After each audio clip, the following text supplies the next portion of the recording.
Tekstur ikannya tuh bener-bener lembut banget dan bumbunya tuh bener-bener meresap ke dagingnya.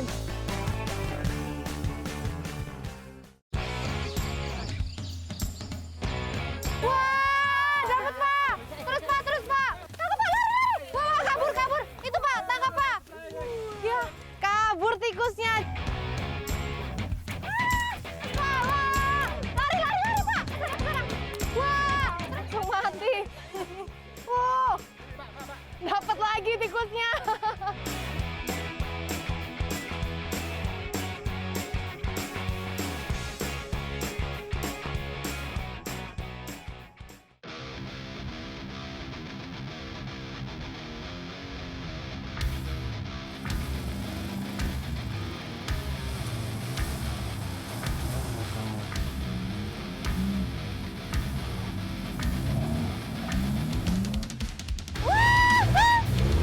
Aduh, kita melewati medan yang lebih ekstrim. Wah, di depan ada mobil yang nyangkut. Hampir tenggelam mobilnya. Karena dalam banget dan nggak bisa jalan, jadi harus dibantu, ditarik pakai winch. Mobil off-road memang memiliki kemampuan melibas segala medan, termasuk genangan air ataupun menyeberangi sungai. Tapi bukan berarti bisa sembarangan saat mengendarainya. Perlu adanya perhitungan yang cukup baik agar keselamatan tetap terjaga. Mengukur kedalaman air menjadi salah satu yang terpenting. Pengemudi harus mengetahui titik yang bisa dilewati.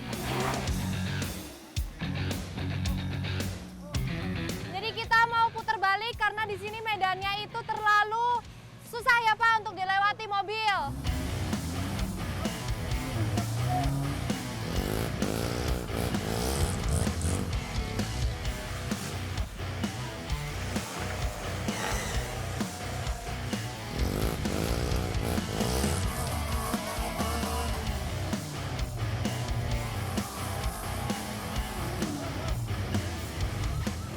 Jadi as roda depannya itu putus karena nyangkut. Jadi nggak boleh terlalu dipaksain sebenarnya. Off-road memang lebih seru dilakukan secara berkelompok. Tujuannya supaya para off-roader bisa saling bekerja sama saat terkendala medan. Tak jarang rintangan yang dihadapi membuat beberapa mobil mengalami kendala untuk melewatinya. Bahkan harus ditarik oleh 2 mobil sekaligus agar bisa kembali melanjutkan hobi uji ketangkasan mengemudi ini. Jadi bagusnya kalau off-road bersama-sama dengan tim itu kalau ada satu yang trouble mobilnya, yang lainnya tuh bisa ikut membantu.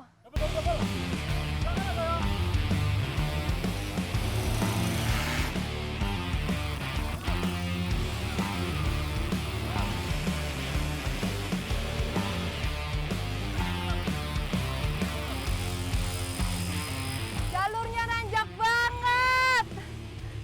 Nih sampai sekarang masih tegang. Tuh masih pada dibantu sama tim yang lain.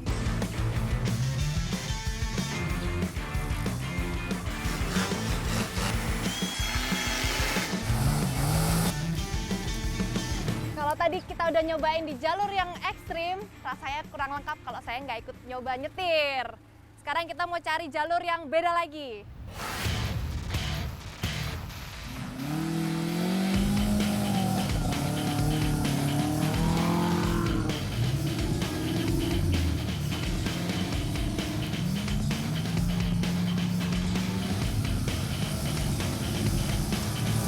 Bagi pecinta petualangan uji adrenalin, melakukan aktivitas off-road tentu menjadi salah satu pilihannya.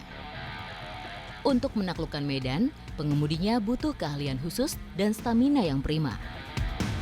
Olahraga yang berkaitan dengan mobil double gardan ini tidak hanya menantang, tapi juga bisa menyulitkan jika tidak menguasai tekniknya.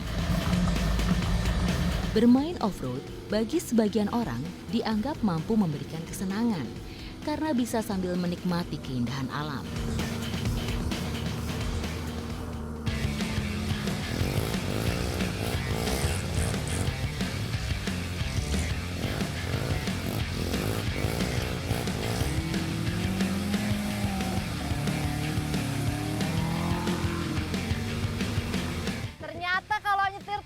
sensasinya beda banget. Tapi nggak apa-apa, seru ya Pak. Kita harus punya skill, kita harus yakin, harus berani. Ikuti jejak saya, jejak petualang.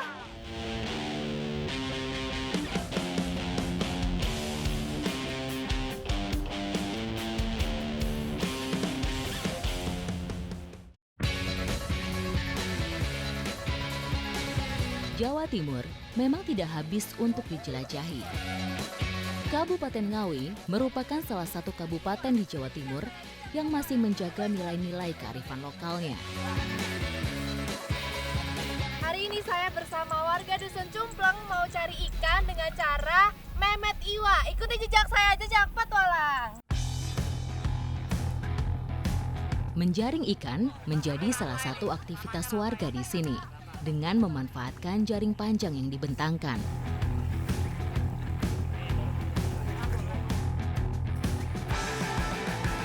Cara ini terbilang efektif dan efisien karena sifatnya yang pasif dan menunggu ikan terjebak.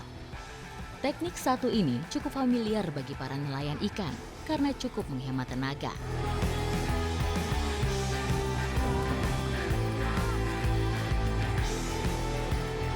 Sekarang waktunya digiring. Ayo Pak, tarik terus. Ini harus sambil berenang karena cukup dalam.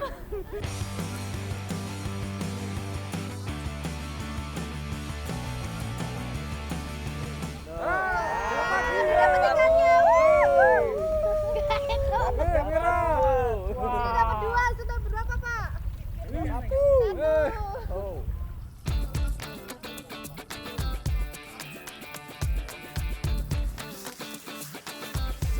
Biar dapat lebih banyak ikannya, jadi harus ditaruh di galengan. Galengannya sebelah mana Pak? Ini. Jadi yang disebut galengan itu perbatasan antara yang dalam sama yang lebih dangkal. Ikan nila merupakan ikan air tawar konsumsi yang menjadi idola. Kemampuan adaptasi yang tinggi membuat ikan satu ini juga bisa hidup di negara-negara tropis dan subtropis.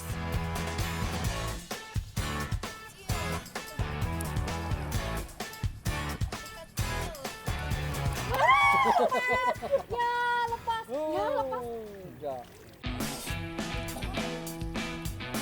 Dalam sekali menjaring membutuhkan waktu cukup lama sampai ikannya tersangkut dan hasilnya juga tidak bisa diprediksi.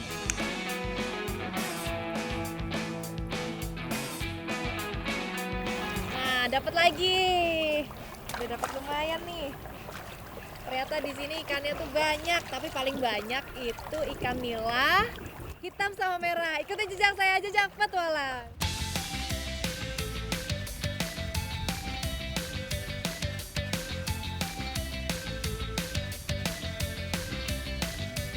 Kurang lengkap rasanya jika bertualang tanpa mencicipi olahan setempat.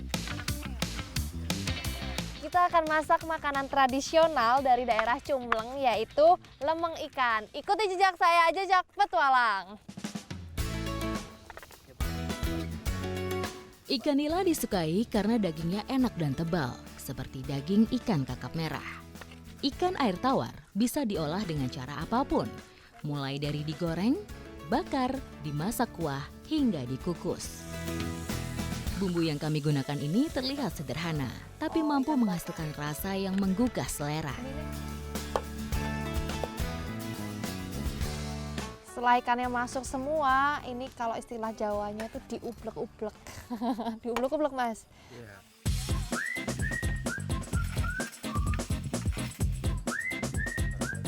Biar rasanya lebih sedap, kita campur daun kemangi dan daun salam. Terus terakhir ditutup pakai daun pisang biar bumbunya makin meresap ke ikannya. Makin sedap.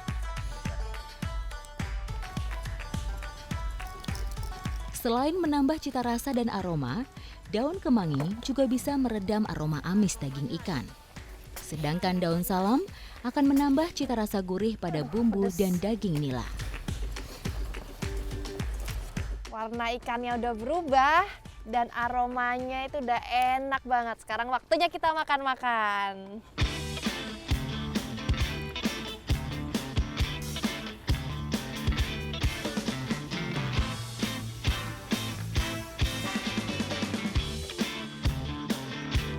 tekstur ikannya tuh bener-bener lembut banget dan bumbunya tuh bener-bener meresap ke dagingnya, jadi rasanya tuh makin enak tenan ya Pak. Sebagai salah satu sumber protein, daging nila mampu memperbaiki kerusakan jaringan sel dalam tubuh serta menyeimbangkan kadar hormon kita. Bahkan, jika dikonsumsi secara teratur, sangat baik bagi pencegahan penuaan dini. Ternyata ikan nila dibalut dengan bumbu lemang rasanya tuh jadi makin tambah enak. Selain itu ternyata banyak juga manfaatnya, yaitu untuk kecerdasan, untuk tulang dan juga untuk otak.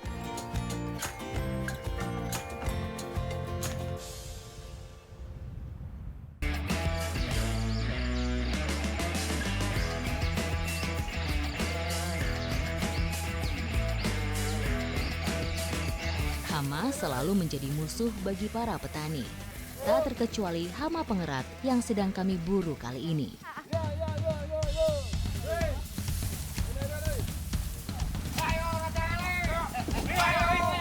Sana Pak, terus Pak. Kejar Pak. Wah, larinya cepet banget tikusnya. Lari Pak. Kesana. Wah, dapet Pak. Terus Pak. Tangkap Pak, lari. Wah, kabur. Itu Pak, tangkap Pak. Ya, dapet nggak Pak? Kabur tikusnya.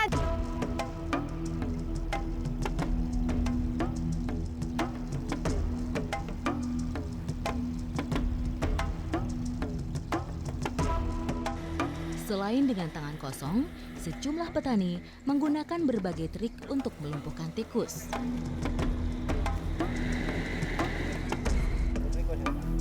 Jadi tikus itu biasanya membuat lubang di pinggir sawah dan ada jalurnya. Apalagi sekarang lagi musim pada beranak tikusnya. Ya, musim beranak. Ini lubangnya juga ya? Ya. Geladak tikus itu caranya ada macam-macam. Salah satunya yaitu dengan dikompor, yaitu dengan cara disembur pakai apinya di bagian lubang tikusnya. Dikasih belerang dulu di sekitar lubang tikusnya. Perkembangbiakan tikus yang cepat dan masif membuat petani harus bekerja keras untuk memberantasnya. Berbagai cara dikerahkan untuk mengatasi ledakan populasi hewan pengerat satu ini. Jadi yang disembur itu lubang yang sebelah sana dan saya nunggu di lubang yang sini. Karena kalau yang disembur di sana, tikusnya keluar dari sini. Ini bau belerangnya nggak nahan banget. Ini Pak tikusnya Pak. Wah, langsung lemes tikusnya karena aroma belerangnya yang bener-bener gak enak banget. Jadi kalau ambil tikusnya dengan cara dikompor itu lebih efektif dan biayanya lebih murah. Salah satu cara yang cukup ampuh dengan memasukkan belerang ke sarang tikus atau uap panas ke dalam sarang. Nah ini nih padi yang dimakan sama tikusnya. Lumayan banyak yang digigitin sama tikus. Hama tikus saat ini meresahkan petani karena memakan bibit padi yang disemaikan dan siap tanam. Lari Pak, kesana. Wah, terus Pak. Mati. Dapat lagi tikusnya.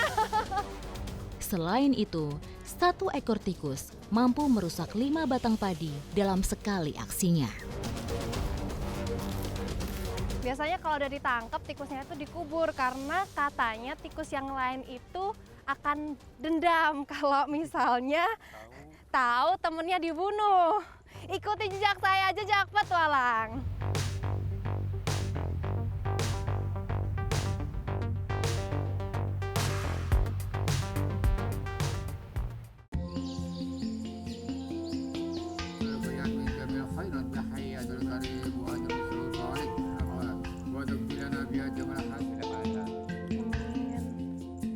Ada satu tradisi yang masih dilakukan oleh masyarakat Desa Waruk Tengah sebelum memulai panen padi. Saya juga mau ikutan prosesinya. Tradisi selamatan panen ini merupakan perwujudan rasa syukur para petani atas hasil panen yang melimpah. Masyarakat sini percaya dengan menggelar selamatan seperti ini, hasil panen akan terus terjaga dan membuahkan hasil sesuai dengan yang diinginkan. Salah satu wujud terima kasih petani yang sudah menjadi warisan secara turun-temurun dari zaman nenek moyang dulu. prosesinya selesai, biasanya diakhiri dengan selamatan atau makan-makan.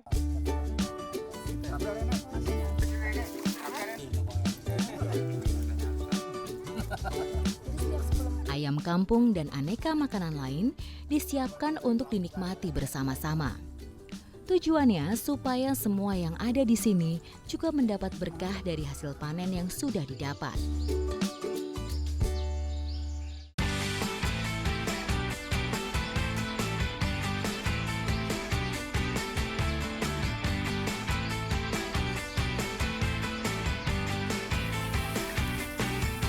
Sekarang saya bersama masyarakat Desa Waru Tengah sedang memanen padi. Ikuti jejak saya, jejak petualang. Ngawi merupakan salah satu lumbung padi di Jawa Timur. Tahun 2019, produksi gabah di Kabupaten Ngawi lebih dari 700.000 ton. Hasil ini setara dengan lebih dari 400.000 ton beras. Beruntung saya bisa mengikuti kegiatan panen rayanya.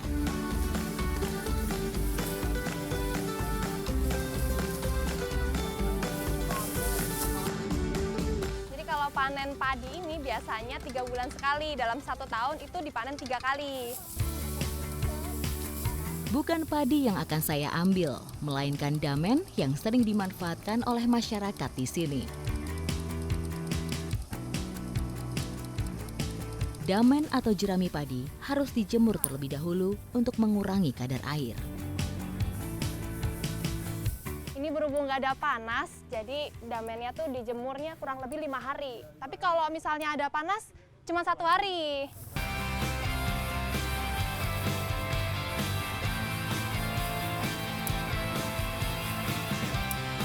Jadi limbah padi ini selain jadi sarang hama, ternyata ada juga manfaatnya. Saya juga mau tahu nih, ikuti jejak saya, jejak petualang.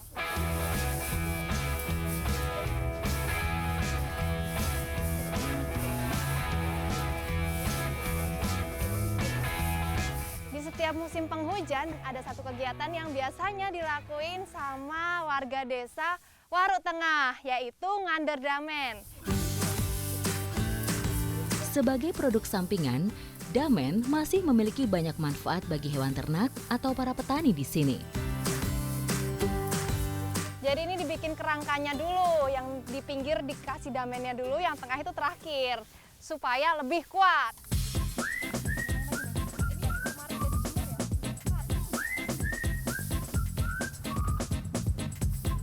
Damen segini bisa berapa meter Pak tingginya? 2-3 meter. 2-3 meter? Ya. Cukup tinggi ya? Iya, tergantung damennya. Pemanfaatan jerami pada umumnya sebagai pakan ternak, juga sebagai kompos bagi lahan persawahan pasca panen. Jadi tujuan nander damen ini untuk persediaan makan ternak selama musim kemarau. Karena kalau musim kemarau, persediaan rumputnya itu kurang banyak. Ini tingginya nanti bakal 3 meter, itu bisa untuk makan ternak 4 bulan. Damen dibentuk menyerupai rumah. Penggunaan jerami padi sebagai makanan ternak telah umum dilakukan di negara-negara agraris yang mengandalkan hasil pertanian. Damen yang sudah dikeringkan selanjutnya disimpan di tempat yang terlindung untuk proses fermentasi. Hasilnya digunakan sebagai pengganti rumput karena memiliki kandungan serat tinggi bagi pencernaan hewan ternak. Damennya udah selesai ditumpuk, sekarang kita mau kasih makan sapi pakai damen yang udah ditumpuk selama 1 tahun. Pemanfaatan damen tidak terlepas dari keseharian masyarakat lokal yang banyak beternak sapi. Jadi kalau sapinya dikasih makan pakai damen, itu kenyangnya tuh lebih tahan lama daripada pakai rumput biasa. Ternak sapi yang mengkonsumsi jerami padi menghasilkan kotoran atau pupuk kandang. Bila dikelola secara baik, akan menjadi pupuk organik dan akan bermanfaat optimal bagi tanaman. Ternyata setiap daerah tuh memiliki cara yang berbeda-beda kalau ngasih makan ternak. Jadi saya di sini jadi tambah pengalaman. Ikuti jejak saya, jejak petualang.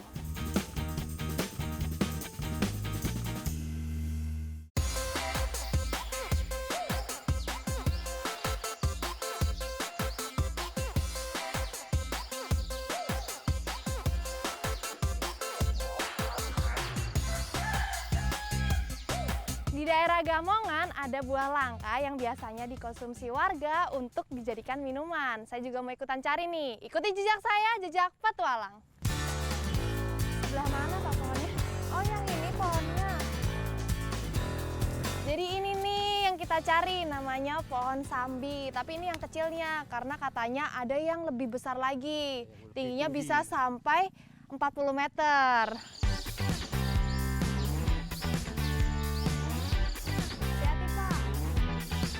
Kesambi sering digunakan sebagai tanaman pengisi pada tanaman jati. Memiliki akar yang dalam dan selalu tumbuh hijau, sehingga tidak mengganggu pertumbuhan tanaman pokok.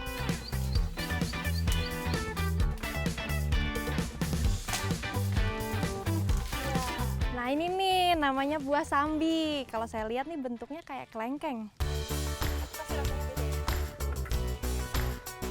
Kesambi ditemukan tumbuh di daratan rendah yang beriklim kering sampai ketinggian 600 meter di atas permukaan laut. Jadi apa? Kita beruntung banget nih karena biasanya buah ini adanya di musim penghujan dan sekarang lagi musim penghujan kita dapat banyak.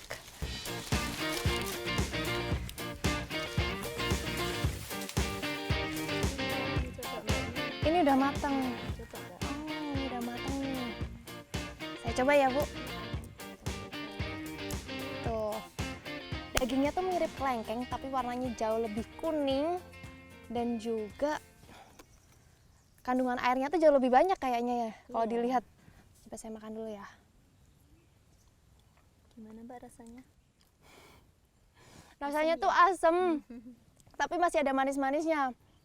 Dan kalau saya rasa nih kayaknya mirip sama buah markisa. Ya, Iya, hampir mirip sama buah markisa.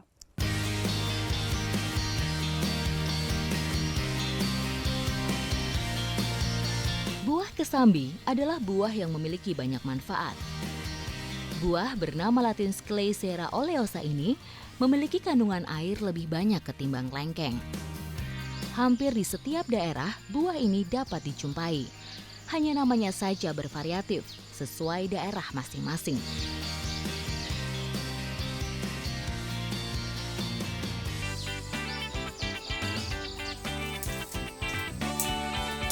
Ada banyak cara untuk menyehatkan tubuh. Salah satunya seperti sekarang ini nih, kita baru buat wedang sambi. Kearifan lokal masyarakat Indonesia memang tidak diragukan dalam meracik minuman tradisional. Termasuk buah sambi yang diolah dengan cara perebusan dengan menambahkan rempah-rempah yang bermanfaat bagi tubuh. Sambinya ya. Sebenarnya bahan-bahannya tuh sederhana, tapi yang bikin spesial di sini nih adanya daun pandan. Ini membuat minumannya aromanya jadi lebih wangi. Sini nggak apa-apa ya, Bu. Biasanya yang saya tahu buah itu diambil dagingnya aja, tapi ini sebiji-bijinya ikut direbus.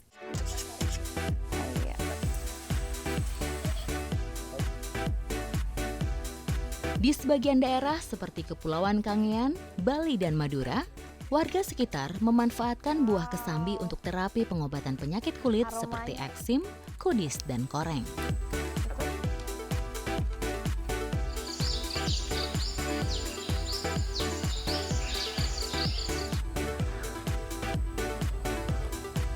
Rasanya enak banget. Ini tuh rasanya kayak manisan, tapi ada anget-angetnya kalau udah di tenggorokan. Tapi masih ada asam-asamnya juga.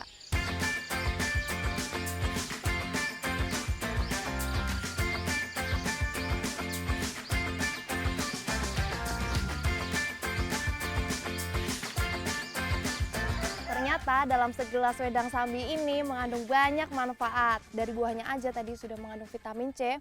Dan rempah-rempahnya ini dapat meningkatkan daya tahan tubuh. Ikuti jejak saya, jejak petualang.